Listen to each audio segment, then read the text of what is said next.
Welcome to our channel মায়ের রন্ধনশালা। আজকে মা পোস্ত করবে, পেঁয়াজ আলু পোস্ত। তো ফার্স্ট এখানে কড়ায় তেল হয়ে গেছে, তার মধ্যে মা অ্যাড করছে এটা কি পাঁচফোড়ন অ্যাড করছে আর দুটো শুকনো লঙ্কা। এবার এটা ভেজে নেবে।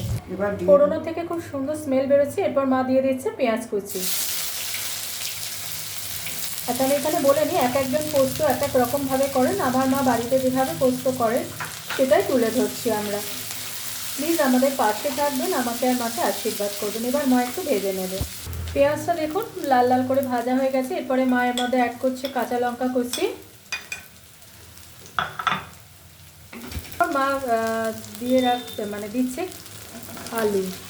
এই দেখুন এরকমভাবে পিস পিস করে আলু কেটে রেখেছিল, সেই আলুটা মা অ্যাড করে দিচ্ছে। এবার মা ভালোভাবে আলুটা ভেজে নেবে।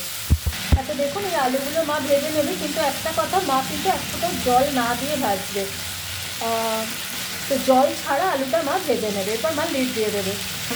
আচ্ছা, মা আলুটা ভালো করে ভেজে নিচ্ছে, এখনও ভাজা কমপ্লিট হয়নি, একটু তো সময় লাগবে আলু ভাজতে। এরপরে মা দিয়ে দিচ্ছে পরিমাণ মতো নুন। আচ্ছা, হলুদটা দিচ্ছে। আচ্ছা, পরিমাণ মতো নুন, হলুদ এবার দিয়ে আবার একটু নেড়ে নেবে। মা এবার লিডটা সরিয়ে দেখে নেবে যে আলুটা কতটা হয়েছে। আচ্ছা, যেহেতু জল ছাড়া ভাজা হয়েছে তাই অনেকক্ষণ সময় নিয়ে ভাজতে হবে, তো তাই একটু বেশি সময় লাগলো। তো মা এবার দেখে নেবে আলুটা হয়েছে কিনা। দেখুন আলু সেদ্ধ হয়ে গেছে। আলুটা সেদ্ধ হয়ে গেছে। তো আলুটা মা দেখালো হয়ে গেছে। এরপরে মা দিয়ে দিচ্ছে বেটে রাখা পোস্ত। এই যে কাঁচা লঙ্কা দিয়ে কাঁচা লঙ্কা দিয়ে পোস্ত বাটা। কাঁচা লঙ্কা দিয়ে পোস্ত বাটা, এখানে অনেকটা পোস্ত রয়েছে। এবার মা ভালো করে পোস্তটা দিয়ে আলুটা মাখিয়ে নেবে। আচ্ছা, দেখলাম পোস্তটা মা দিল, পোস্ত দিয়ে ভালো করে মা নেড়ে নিচ্ছে। এবার কাঁচা লঙ্কা দিয়ে দেবো। এবার ওপর থেকে দুটো চেরা কাঁচা লঙ্কা মা ছড়িয়ে দেবে। আচ্ছা, আমি একটা কথা বলে নিই, অনেকেই হয়তো বলতে পারেন যে জল দিয়ে করলেন না কেন।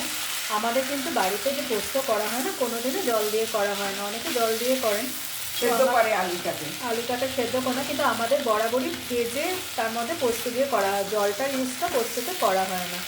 তো মা আজকে করলো পেঁয়াজ আলু পোস্ত। এখনও মা এবার ডিশে ট্রান্সফার করে নেবে। তো আজকের রেসিপি পেঁয়াজ আলু পোস্ত, আশা করি আপনাদের ভালো লাগবে। আমাদের চ্যানেলটাকে সাবস্ক্রাইব করুন, আরও নানা রকমের ভিডিও দেখার জন্য আমাদের ইউটিউব চ্যানেলটাকে সাবস্ক্রাইব করবেন। পাশে থাকবেন, আশীর্বাদ করবেন আমাকে আর মাকে। আমাদের পেঁয়াজ আলু পোস্ত ডান। পাশে থাকবেন, আশীর্বাদ করবেন। দেখতে থাকুন মায়ের রন্ধনশালা চ্যানেলটা। টাটা।